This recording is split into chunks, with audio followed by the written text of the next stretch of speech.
Hello and welcome to Retro Reviews, my channel where I review my favorite retro video games of all time as well as some modern releases I have recently finished. The modern release that I want to look at today is Legend of Zelda Breath of the Wild for the Nintendo Switch and the Wii U. I love this game. This is one of my favorite video games of all time. The Zelda franchise is my favorite franchise of all time. I think they do dungeon design and exploration better than pretty much any other action-adventure game out there. And Breath of the Wild is a really special one because it came at a time when 3D Zelda, these big sprawling adventures, was on a bit of a downturn. Twilight Princess was fantastic, but a lot of people were so-and-so about Skyward Sword. It was either this is the best Zelda game we've ever seen, or they really did not enjoy it at all, primarily due to the motion controls being so precise and sometimes being annoying for a lot of people playing the game. And so when Breath of the Wild came out, it was another 6 years between Skyward Sword and Breath of the Wild. So this is our next 3D adventure game, and it was touted as going to be an open world game, and people were rightly skeptical about this idea. Like, Zelda has always existed with these like tight dungeon designs and bringing it open world. How is that going to work? I think people were really excited overall, obviously, since it is Nintendo and they're making Zelda, but with Skyward Sword being the last entry that they had to digest for the 3D games, there was some skepticism there. I was very excited. I really enjoyed Skyward Sword, but I really did want to see what the open world formula would look like. And fortunately for all of us, they not only knocked it out of the park, they set a new standard for open world games. In fact, I think that Breath of the Wild to this day is the best open world action adventure RPG ever. There's just nothing else that can top it. There are definitely some contenders, but for me, that one is absolutely the pinnacle of open world games. You could make a case for Tears of the Kingdom being even better than Breath of the Wild, and I'll talk about that game shortly, probably next week, but I want to hit on Breath of the Wild and what made it so special when it originally came out. So I was fortunate enough to secure a Switch pre-order when they first got announced. I remember the huge craze. I actually got a pre-order secured at Target, and then for some reason it got canceled and I couldn't get the pre-order back because as soon as stuff went out, they'd open up a new spot online. So people were getting them as soon as they got them, as soon as they could pick them up. So I lost my pre-order and I was devastated. I could not believe that I had lost it. And I got very, very, very fortunate. I found out that they were doing a thing through GameStop where they were doing another 1,000 pre-orders, but this was nationwide in the US. It was like 1,000 pre-orders on this Saturday through our GameStop locations. And so I went to one. I'm like, any chance I can get one of those 1,000? They're like, I don't think there's anything here. Went back and talked to someone, came back, was like, okay, you can, but you have to do a bundle deal. You have to get like 3 accessories to go along with the Switch. And I'm like, absolutely 100%. So I ended up getting a carrying case, a couple of games to go along with it straight out the gate. And I ended up securing my Switch pre-order that day. I was over the moon. I was so excited. And I wanted the Switch primarily for Breath of the Wild. I had a Wii U. I could have played it there, but I knew that playing this on the go was definitely going to be the most fun experience that I could have.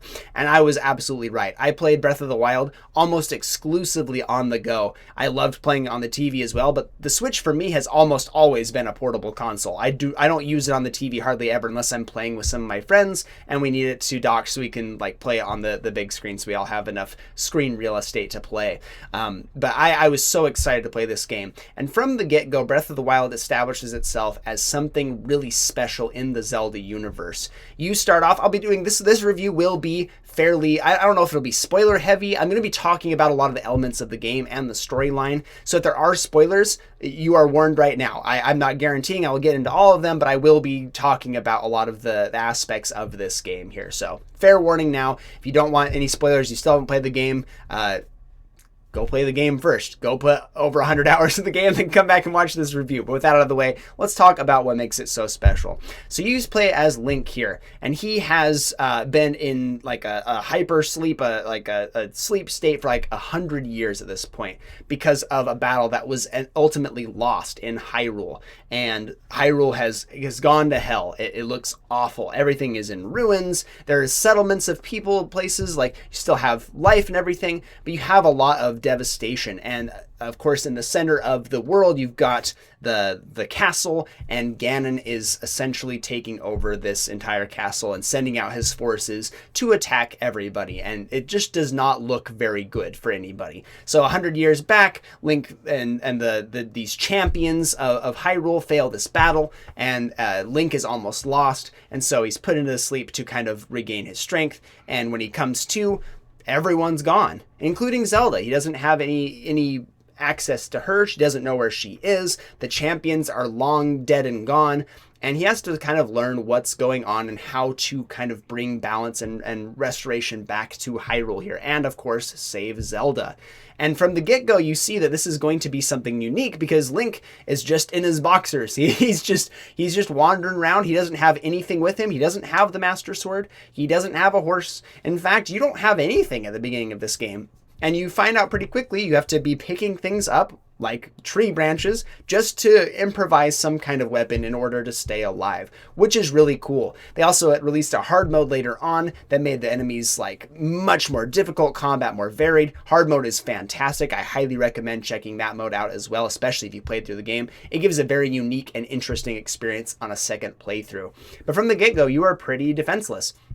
And you learn that you need to go to these shrines in order to complete these puzzles, in order to get enough energy together so that you can explore the rest of Hyrule. You have some old man with a glider that he comes paragliding in to tell you about these things. He says, you need to prove yourself that you can beat these shrines, and then I will help you get down to the actual Hyrule and go explore this world and go see if you can save Hyrule, which is really cool. It's a nice little tutorial section where you have to learn the mechanics of the game, primarily with cooking. One of the early shrines is up in a snowy region, and if you don't utilize the spicy peppers and make some dishes that give you some like cold resistance, you will ultimately die before you can get up there. You will also learn about the climbing mechanic, which is one of the coolest selling points of Breath of the Wild and of the new Tears of the Kingdom as well. It's the fact that you can just climb pretty much anything at any point as long as you have the stamina.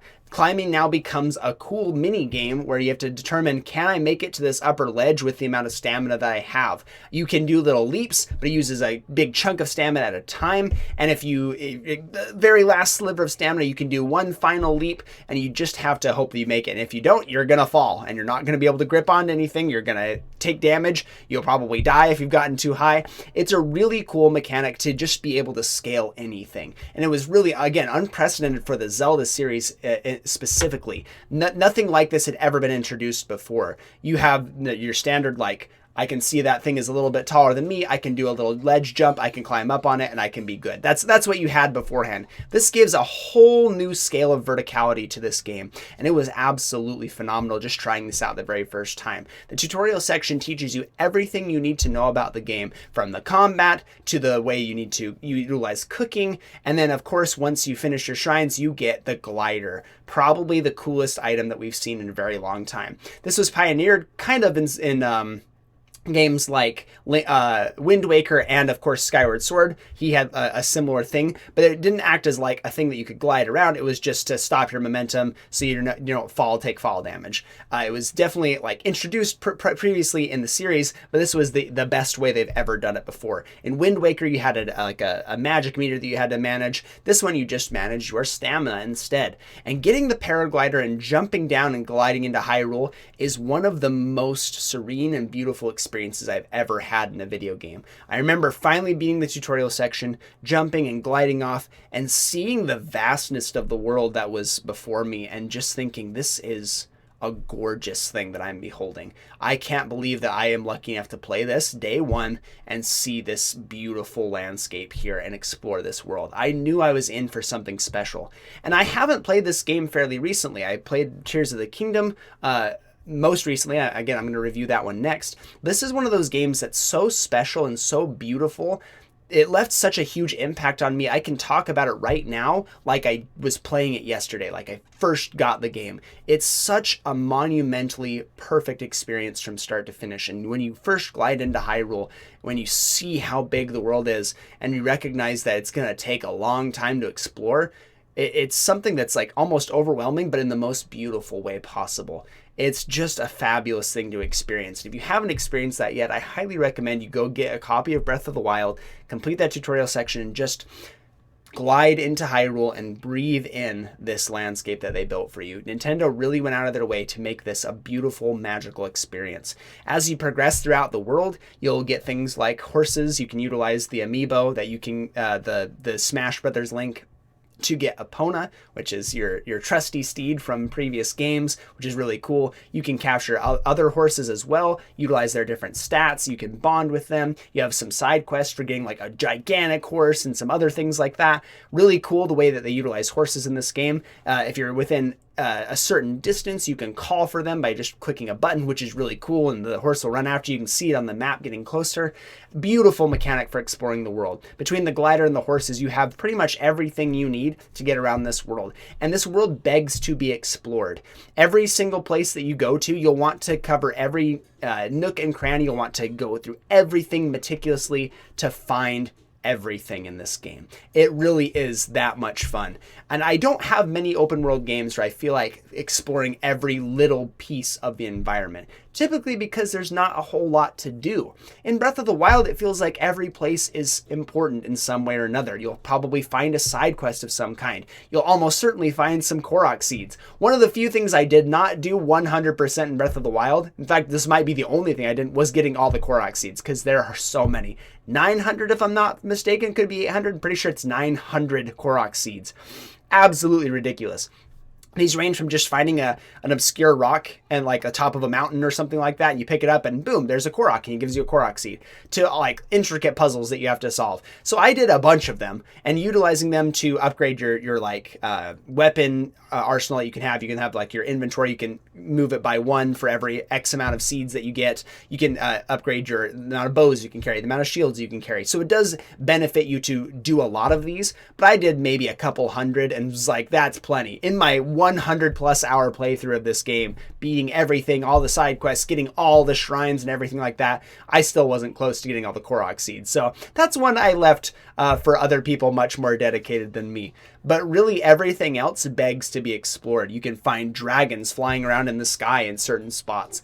These divine dragons that you see. You have immense boss fights with the divine beasts that you're trying to quell. You'll utilize the champions that you find. You'll find their like ancestor and talk to them and go on a quest to help them unlock their abilities, like their ancestor before them, the champions, the 4 champions of the land before they ended up dying. You get to utilize those abilities as well. Rivali's Gale is so sick. You get to fly up into the air. I'm trying to remember all of them, but they all have their own unique thing. That's one I really liked because I love flying around.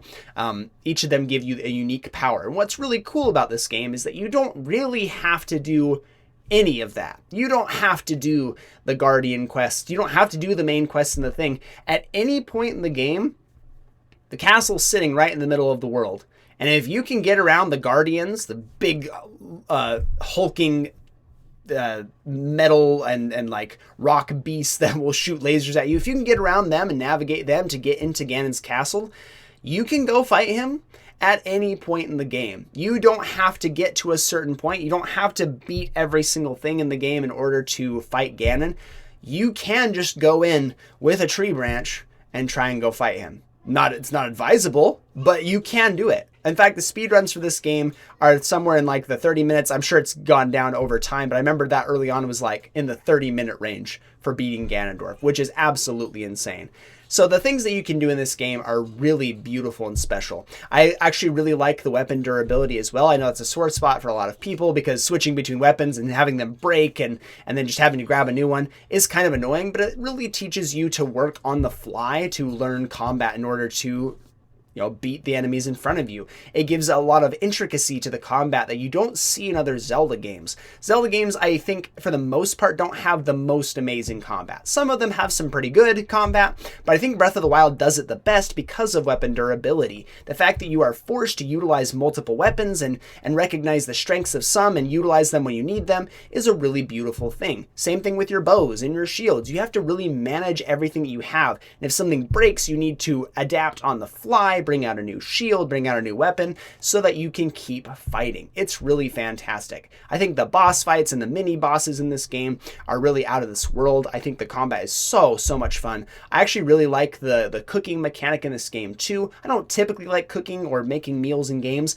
but the fact that you utilize these to kind of get past obstacles like heat or the cold is a really beautiful thing. You have other things and equipment that you can equip. Some equipment like circumvents those things as well. You get stuff that protects you from the cold. Then you don't have to be utilizing the cooking at all. Same thing with like climbing things in the rain. The rain makes you slip off of the cliff sides, which is a crazy thing to implement. But if you have certain equipment, you can stick to the wall for a lot longer before sliding, which is a really fantastic idea. You have other things like lightning storms that will happen. Weather is random, and you might have a lightning storm, and if you're equipped with any metal weapons, you'll start to see them flash, indicating that it's about to get struck by lightning. So you have to take those off or drop them.